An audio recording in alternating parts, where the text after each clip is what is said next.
10 years 10 years నుంచా? ఏం మంచిగా అనిపిస్తుంది? ఇక్కడనే ఉంటామండి. కొన్ని సంవత్సరాలు 30-40 సంవత్సరాలు తాతల కాలం నుంచి. మీరు మొదట్లో వచ్చిన టెంపుల్ కి ఇప్పటి టెంపుల్ కి తేడా ఏం చూస్తున్నారు? తేడా కేసీఆర్ ఉన్నట్టు ఇప్పుడు లేదండి, చాలా తేడా ఉంది. ఎంతసేపు అయింది queue మేము line ఒక్క పొద్దు ఉండి బోనాలు ఎత్తుకొని వస్తామండి. లో? ఎంతసేపు అయింది ఈ క్యూ లైన్ లో? ఈ క్యూ లైన్ ఇప్పుడు దగ్గర 2 అవర్స్ అండి. 2 అవర్స్ నుంచి ఉన్నాం. మాకన్నా ముందు దగ్గర 5 అవర్స్ నుంచి ఉన్నారు. ఎందుకు ఆపినట్లు తెలుస్తోంది? వచ్చింది కదండి ఆయన గురించి మమ్మల్ని ఆపిండ్రు. వాళ్ళ టైం చూసుకొని వస్తారు. అప్పుడు మేము పబ్లిక్ అవస్థ పడాలి. వాళ్ళు ఎప్పుడు రావాలంటే ఎర్లీ మార్నింగ్ 2 to 3 నుంచి వాళ్ళకు టైం పెడితే మబ్బుల్నే వస్తారు, వాళ్ళు వెళ్ళిపోతారు. ఇంత పబ్లిక్ ఆపాల్సిన పని ఉండదు. మీరు ఎన్ని గంటలకు స్టార్ట్ అయిందమ్మా ఇంట్లో? మేము ఇప్పుడు 10:30కి స్టార్ట్ అయినాం. వచ్చి నిలబడ్డం అయితే ఇంత టైం పడుతుంది. ఇప్పుడు 2 అవర్స్ అయింది మేము వచ్చి. మేము 35 సంవత్సరాల నుంచి నేను ఎత్తుకున్నా. ఎందుకమ్మా ఇంత గొప్ప పేరు ఈ ఉజ్జయిని అమ్మవారికి? నా కోడలు ఎత్తుకుంటుంది. ఈ ఉజ్జయిని అమ్మవారికి ఇంత గొప్ప పేరు ఎందుకు? ఆమె మహిమ చాలా ఉన్నది. ఆడపడుచు ఆమె మా ఇంటికి తల్లిగారి మాటల్లో చెప్పలేము తన అద్భుతాన్ని. అంతే. మమ్మల్ని ఆపుతున్నారు. ఆయన ఏదో దేవుడి బిడ్డ అయినట్టు చేస్తున్నారు అందరూ. ఆయన గురించి క్యూ లైన్ ఉన్నట్టు ఆపుతున్నారు. మేము ఒక్క పొద్దు ఉన్నట్టు బోనాలు ఎత్తుకున్నట్టు ఆపుతున్నారు. ఎందుకో ఏమో. చాలాసేపు అయిందా నిలబడి? చాలాసేపు అయిందండి. 2 అవర్స్కి ఎక్కువ అయిపోయింది. కాళ్ళు గుంజుతున్నాయి మాకు. బోనం ఎత్తుకొని నిలబడాలంటే నిజానికి చాలా కష్టమే. దీపం కూడా నిండుకున్న పరిస్థితి. దాన్ని బట్టి అర్థం చేసుకోవచ్చు మీరు ఎంతసేపు నిలబడ్డారు. సీఎంకి ఎత్తాలని ఉందండి, ఒకసారి చూడాలని ఉంది.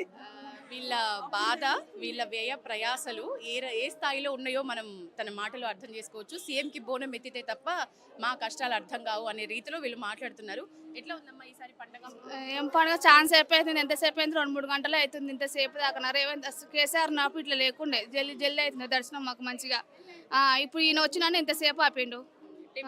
అమ్మవారి గురించి చెప్పండి. అమ్మవారు మంచి అనుకున్న అన్ని అయితే అమ్మవారు మంచి మంచి. ఎన్ని సంవత్సరాల నుంచి మీరు ఈ బోనం ఎత్తుతున్నారు? ఇప్పుడు ఎవరి 10 సంవత్సరాలు నా పెళ్ళైన కానీ 10 సంవత్సరాలు. 10 సంవత్సరాలు ఇక్కడనే ఉంటున్నాం. ఇక్కడనే సిసి నగర్.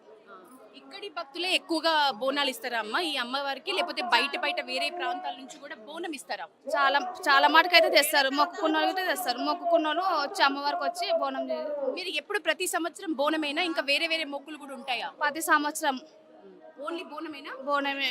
ఇప్పుడు తొట్టెలు, ఈ ఘటాలు ఇవి కూడా సమర్పిస్తూ ఉంటారు అమ్మవారికి. ఒడిబియ్యము, చీర, సారే ఇట్లా మొక్కుల్లో తేడా ఎందుకు ఉంటది మీకు తెలిసి? అమ్మవారికి మొక్కుకున్నంత తీరు.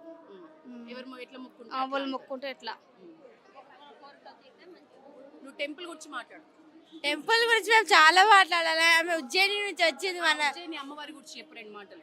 ఆమె ఉజ్జయిని మహంకాళి మాత. ఆమె మనకి ఏదో వైరస్ వస్తే వైరస్ తక్కువ చేయడానికి ఇక్కడికి వచ్చింది. వైరస్ తక్కువ చేసింది, అందుకోసం ఇంత గొప్ప స్థాయిలో ఉంది తను.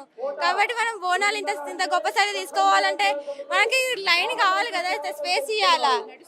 ఇప్పుడు ఆయన వచ్చినందుకు మళ్ళీ ఆగాల మేము 2 అవర్స్ 3 అవర్స్.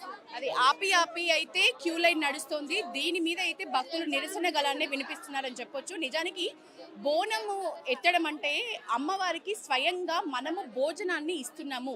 బోనం అంటేనే ఆహారం, అమ్మవారికి మనం సమర్పించే బోనం.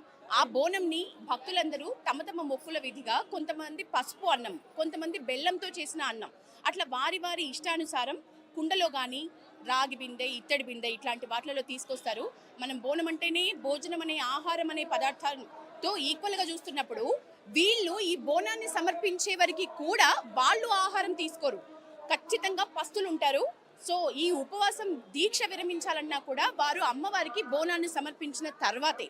కాబట్టి వాళ్ళు గంటల తరబడి నిలబడి నీరసించిపోయి నిజానికి ఒక నిరసన గలాన్ని అయితే వినిపిస్తున్న పరిస్థితి. సీఎం వస్తున్న దృష్ట్యా ఈ మాత్రం ఏర్పాట్లు కానీ ఆ స్టే చేపించడం కానీ తప్పని పరిస్థితి ఉన్నట్లుంది.